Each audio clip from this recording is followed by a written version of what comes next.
Imagine for a second that your consciousness isn't just a mood, right? Right. Like, it's not just a feeling. It's a measurable cosmic radio dial. A literal frequency. Exactly. So a house plant hums at like 5 hertz. Yeah. A human vibrates around maybe 250. Give or take. Yeah. Yeah. And then a celestial being is broadcasting across the universe in the millions. It's a staggering scale. It really is. Welcome to today's deep dive, everyone. Today we're unpacking a really fascinating translated text by a writer named Zufeng. It's titled 8 Paths to Elevate the Frequency of Life. Right. 8 Paths to Elevate the Frequency of Life. And the core argument we're exploring here is that spirituality isn't just some, I don't know, vague moral philosophy. No, not at all. The text treats it as energetic physics. Yes. Energetic physics, where your exact consciousness frequency literally dictates your reality, your cosmic trajectory, and exactly where you sit in the hierarchy of a universe. Which is such a profound shift in perspective, I know. because we're so conditioned to think of our inner lives as just, well, as qualitative, like how we feel today, our subjective experiences. Well, like I'm having a good day or I'm feeling down. Exactly. But here, we're looking at a framework that measures us quantitatively. Well, actual numbers. Yeah.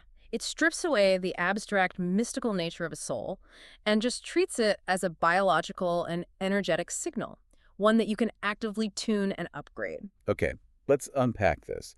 Because before we can talk about elevating anything, we first have to define what is actually vibrating, right? That's the crucial first step, yeah. Because when we say frequency here, we are not talking about physical sound waves. No? Like it's not the bass from a speaker vibrating a coffee cup on my desk. Hmm. I think of it more like tuning a radio dial. We're talking about signal strength. That's a perfect way to look at it. And the text is super explicit about this distinction. Okay. In this context, energy level strictly refers to consciousness. It is not the physical resonance of non-life material. So like a rock. Right, a rock has atoms that vibrate, sure, but a rock does not have a life frequency because it lacks a soul. Ah, And Schweffing defines the core of life, fundamentally, as consciousness itself. He actually points to Dr. David Hawkins' scale of consciousness energy levels to map this out. I've heard of that scale, yeah. Yeah, it basically positions consciousness as a structural energy field. But wait, let me push back on this for a second. Because, I mean, we hear people say things like, oh, they have such good vibes, or I'm just trying to raise my vibration, like all the time. Oh, constantly. It's a massive modern cliche. Right. So if we're treating this as literal energetic physics, how do we differentiate this framework from just, I don't know, being in a really good mood after a strong cup of coffee? Well, a good vibe from a cup of coffee is just a temporary emotional state, right? Yeah, caffeine rush. Basically a chemical spike. Huh. But what Schweffing describes is the structural baseline of your entire being. The baseline. Okay. Think of it as your soul's overall broadcast strength. You might have a fleeting moment of joy, sure, but if your baseline worldview is anchored in, say, fear or apathy, Then your structural broadcast is still super low. exactly, it remains dense, it's low frequency. So you aren't just trying to be a good person who checks off boxes on some moral to-do list. Right. It's not a tally sheet. No, you're actively engaging in mechanics to permanently alter the Hertz output of your consciousness. Wow. Okay, so if consciousness is a dial we can actually measure, Yeah. the natural progression here is to look at the numbers. Naturally. Like, where do we sit on that dial right now? And who is broadcasting above us or below us? Well, what's fascinating here is that the framework provides a very specific numerical ladder. Literally mapping out the universe. Yes. So at the foundation of life, we have plants. Okay, the house plants. Right. And they vibrate in the single digits. Then above plants, you have animals, which vibrate in the tens. Makes sense. And then we reach humanity. Here we go. Humans operate at energy levels in the hundreds. The hundreds. Okay, so out of this massive cosmic dial, we're sitting pretty much near the very bottom. We are quite low on the ladder, yes. So where does the scale actually end then? Well, above humans, you reach the spiritual realms. So angels, celestials, Buddhas, they possess energy levels in the thousands. The thousands. Okay. And above them are the gods, whose average levels are in the tens of thousands. Oh, wow. And at the absolute apex, the highest energy level in the universe belongs to the greatest creator. And what's that level? Billions, a frequency level in the billions. Billions. Here's where it gets really interesting, because Just look at the mathematical chasm there. It's almost incomprehensible. It is. Humans are operating in the hundreds. The creator is in the billions. Right. I like to use a technology analogy here for you listening. Think of humans as essentially running on a dial-up internet connection. Oh, that's a great analogy. Right. We're just slowly downloading the reality around us. We're buffering, Lots of buffering. trying to make sense of our physical environment, pixel by pixel. But meanwhile, celestial beings are on this massive, universal fiber optic network. And the creator is the entire internet itself. Exactly. The entire infrastructure. And the thing about a dial-up connection is it simply cannot process the amount of data that a fiber optic network can. It just doesn't have the hardware for it. It lacks the structural capacity, the bandwidth, which means a human vibrating at, say, 200 hertz is functionally blind and deaf to the reality experienced by a celestial being at 5,000 hertz. We just can't load the page. We literally can't load the page. But that dial-up analogy, it kind of reveals a massive structural problem for us. How so? Well, if we only have the biological hardware to receive in the hundreds, we're basically locked out of most of the universe. We are, yeah. So what is the minimum required bandwidth to actually start receiving that higher signal? Like, what's the cutoff to upgrade from the human realm into what the text calls heaven? Well, the entry requirements laid out here are very rigid. Okay, give it the numbers.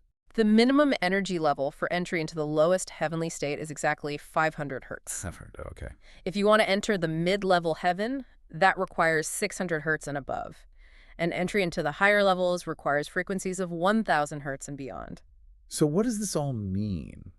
Because honestly, doesn't that feel incredibly rigid? It does. It's very absolute. It implies this total lack of grace, you know? Like, let's say someone is really doing the work. They're meditating, they're trying to be selfless. Right, putting in the effort. But their consciousness is vibrating at exactly 499 hertz. Oh, I see what you're saying. Do they just biologically miss the cutoff? Yeah. It feels almost like trying to qualify for a spiritual mortgage, Yeah. and the bank just denies your cosmic credit score because you were 1 point short. It's a highly deterministic framework, which, you're right, can feel deeply unsettling. Yeah, a little stressful. But it reframes how we view spiritual transition entirely. It isn't about a bouncer at the pearly gates checking a ledger to see if you were good or bad. Right, no guy with a clipboard. Exactly. It is a matter of pure physics and resonance. Think of it like a bridge. Yep. If a bridge is structurally designed to resonate at 500 hertz and you introduce a vibration of 499 hertz, it simply does not harmonize. It physically doesn't fit. You cannot exist in a 500 hertz environment if your signal is broadcasting at 499. Wow. The environment would be completely imperceptible to you or just overwhelmingly dissonant. So it's not a punishment. Not at all. It is just the mechanical reality of how these realms operate. Okay, so it's less about moral judgment and more about a physical limitation. Like, I can't tune into an FM radio station if my receiver physically cannot dial past AM. Precisely. You simply don't possess the receiver for that reality. Which makes the core mission of this deep dive pretty urgent for you listening. Definitely. If the average person is hovering in the dense dial-up hundreds and 500 hertz, is the baseline requirement to even survive in the lowest heaven. You have to change your hardware. Exactly. How do we fundamentally change the hardware? Well, the text outlines what it calls the 8 paths to elevate this frequency. Okay. And it starts with this overarching concept of cultivating the inner garden of your soul. Inner garden, right. But what are the actual mechanics of moving up that dial? Because a garden is a nice metaphor, but... Right, it is a metaphor. The actual structural work happens through an 8-stage progression of upgrading your thinking. Upgrading your thinking. Yes. Okay. This is how you shift the Hertz output. You have to move sequentially through different operating systems of the mind. Okay, lay them out for us. What are the stages? You start at material thinking. Then you move to image-based, then associative, illusory, visualized, tai chi, non-form, and finally, holographic thinking. Man, okay. To stick with our technology analogy here, this is literally like installing a series of critical software patches. That's a great way to frame it. Let's break these down, because moving from a 200 to a 500 hertz broadcast requires understanding what we are patching over. All right. So material thinking, that's the factory default operating system we're all born with. Yes, heavily anchored to the physical world. Like if I can't touch it, it isn't real. Exactly. And the physical world is the densest, lowest frequency environment. Material thinking is pure survival mechanics. Finding food, paying rent. Right. Food, shelter, physical security. Your consciousness is just completely tethered to heavy matter. So how do you patch out of that biological survival drive? How do you get to the second and third stages, the image-based and associative thinking? You start by developing the capacity for abstraction. Extraction. Yeah. So image-based thinking allows you to hold mental models of the world without the physical object being right in front of you. Okay, you can picture things. Right. And then associative thinking kicks in, and this is crucial because it raises your frequency by connecting previously isolated nodes of information. Oh, like drawing parallels. Yes, using metaphor. You see how the cycle of a dying leaf relates to a shift in your own life, for example. Okay, I see. Just as a brain with more neural connections processes faster, a consciousness that can associate seemingly unrelated concepts actually increases its vibrational bandwidth. You're literally increasing the processing power of your mind. Exactly, which speeds up the frequency. But then the next stage, illusory thinking, that sounds almost dangerous. Like, are we supposed to start believing nothing is real? It's not about detachment from reality, but understanding that physical reality isn't absolute. What do you mean? Illusory thinking is the realization that what we perceive as solid matter is mostly empty space and subjective perception. Right, physics tells us that too. Exactly. You have to break your hardwired trust in the material world to unanchor your frequency from it. Like to untether yourself? Yes. And once you accept that illusion, you upgrade to visualized thinking, where you actively begin architecting reality with your mind before it manifests physically. Wow. Okay, which brings us to the sixth stage. And this introduces a term that I think could easily confuse people. Tai Chi thinking. Right. That one trips people up. Yeah, because when I hear Tai Chi, I just picture, martial arts in a park. Huh. What does that mean as a cognitive operating system? Well, when Zhufeng mentions Tai Chi thinking, he isn't referring to the martial art itself. Okay. He's referring to the underlying philosophy of duality, yin and yang. Oh, okay. Tai Chi thinking is the cognitive ability to hold two completely contradictory ideas in your mind without experiencing cognitive dissonance. Like understanding light and dark simultaneously. Yes, or creation and destruction. Okay. See, the lower frequency mind sees contradictions as a threat. It forces a binary. Good or bad, right or wrong. And that creates conflict. It creates immense friction, and friction lowers your frequency. That makes so much sense. Tai Chi thinking resolves that friction. You recognize that opposing forces are just different poles of the exact same energetic spectrum. Wow. And when you no longer waste energy fighting those contradictions, your consciousness frequency just surges upward. That feels like a massive leap. Mm-hmm. Because you're literally bypassing your biological hardwiring that demands clear binary answers for survival. You are. But even that isn't the final stage. No, it's not. To hit those 1,000 hertz celestial frequencies, you have to move into non-form and finally holographic thinking. Yes. So non-form thinking abandons the need for structure entirely. So no more mental models. Right. You stop relying on language or models or visualizations. You just engage with pure energetic concepts. That sounds intense. It is. And that culminates in the ultimate operating system, holographic thinking. Holographic. Yes, this is the profound realization of the interconnectedness of all things. Because think about a true physical hologram. Okay. If you shatter a holographic plate, every single microscopic shard still contains the entire image. Wait, really? Every single piece? Every single piece. Yeah. So holographic thinking is the ability to look at a single fragmented interaction in your life and clearly perceive the entirety of the universe within it. That is beautiful. But the text pairs this holographic upgrade with the behavioral requirement that, honestly, it feels like an impossible paradox. You mean the concept of ownership? Yes. It states that to reach these thousands of hertz realms, you must achieve a state of owning nothing, yet possessing everything. Right. And my factory default OS, the one I was born with, screams that ownership equals survival. If I own nothing, I starve, I freeze, right? That's the material thinking talking, yes. So how does the text suggest we actually bypass that deeply ingrained hardwiring? By understanding what ownership actually does to your energetic field. Okay. In this framework, when you claim ownership over a physical object, whether that's a house, a car, a bank account, you are tethering your consciousness to dense, low-frequency matter. But you're worrying about it. Exactly. Your energy becomes entirely invested in maintaining and protecting that physical boundary, Non-attachment is what severs those heavy tethers. So owning nothing isn't necessarily about like taking a vow of poverty and going to live in a cave somewhere. Not at all. It's an energetic strategy. It's an energetic strategy. Yeah. Okay, that makes it click. Right. You can interact with the physical world, but you don't anchor your identity or your soul's broadcast to it. You let go of the grip. Yes. And by achieving that total non-attachment, your frequency naturally floats upward. And that's how you possess everything. Exactly.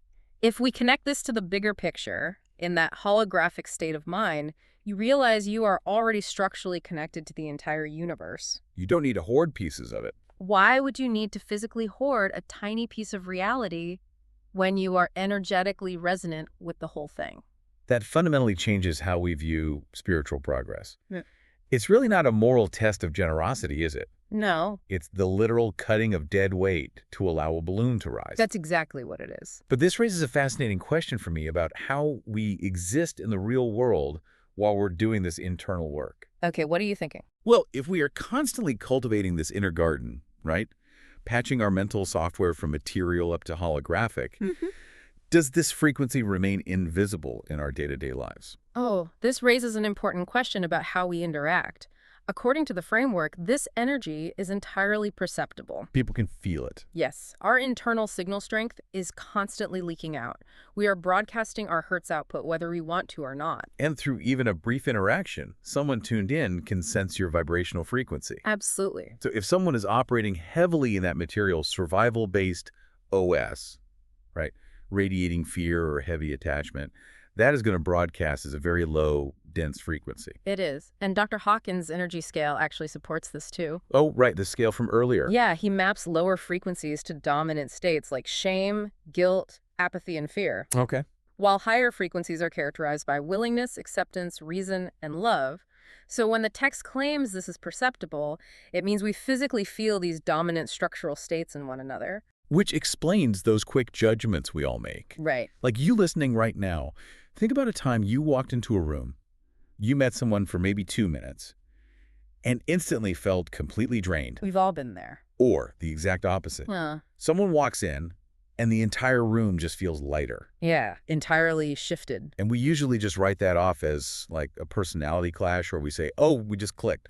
But under this framework, we are actually subconsciously perceiving their literal consciousness frequency. It suggests our interactions carry massive amounts of unseen, quantifiable data. It is wild. And the text takes this a step further, too. What do you mean? It argues that through this real-time perception, you can actually identify a person's cosmic trajectory. Wait, where they're going after this? Yes. You can sense the developmental path of their soul. Are they actively patching their software and ascending toward that 500 Hertz heaven threshold? Or are they locked in the hundreds, just destined for continued human reincarnation? Exactly. Or, more darkly, are their heavy attachments dragging their frequency back down into the tens? Which points toward the animal realm. Yes. Man, the dissonance between someone trying to hit 500 Hertz and someone who is anchored in the low hundreds. That must be palpable. Oh, it would be structural friction. It's like hearing two out-of-tune instruments playing aggressively over each other. Right, it's just noise. But conversely, meeting someone operating at a much higher frequency, that must feel like they are recalibrating you just by standing near them. Which just reinforces the core thesis here. This isn't magic. It's physics. It is the perceptible physics of consciousness interacting in real time. Okay, wow. Let's bring all of this together because we've mapped out a highly technical, deeply challenging view of the universe today. We really covered a lot of ground. We did. We started at the single-digit frequency of a plant, moved through the dense dial-up hardware of humanity in the hundreds. Buffering away. Buffering away, exactly. And looked toward the billion-level broadcast of the Creator. And we uncovered that ascending to that 500 Hertz threshold of heaven isn't about passing a moral test. It's about achieving structural resonance. And we broke down the exact mechanics of how to bridge that gap. Right, the software updates. Deliberately upgrading your cognitive software through those 8 stages. Moving past material survival, utilizing associative and Tai Chi thinking to resolve that inner friction. And ultimately striving for that holographic worldview defined by total non-attachment. Owning nothing, possessing everything. It is an incredibly demanding framework, but I feel like it's also empowering because it puts the dial squarely in your hands. It really does. So for you listening, I want you to reflect on your own baseline broadcast today. Where is your mind spending most of its time? Are you stuck in the material OS? Right. Are you letting friction and duality drain your bandwidth? And the next time you interact with a stranger, challenge yourself to think about the literal signal you are transmitting. Are you elevating the resonance of the room, or are you pulling it down into density? Because every single interaction becomes an opportunity to test and adjust your own hardware. It's a constant practice. And that leads me to a final lingering thought that builds on everything we've unpacked today. Okay, let's hear it. If it's true that our consciousness frequency dictates our ultimate cosmic trajectory, Right. and if it's true that this trajectory is actively perceptible to others in just a brief, everyday interaction, Yeah. could it be that our ultimate judgment isn't some grand, dramatic event waiting for us at the very end of our lives? Oh, I see where you're going. What if judgment is an ongoing, observable process happening right now, in real time, in every single conversation we have? That is a heavy thought. The cosmic radio dial's always on, guys. The question is, what frequency are you choosing to broadcast?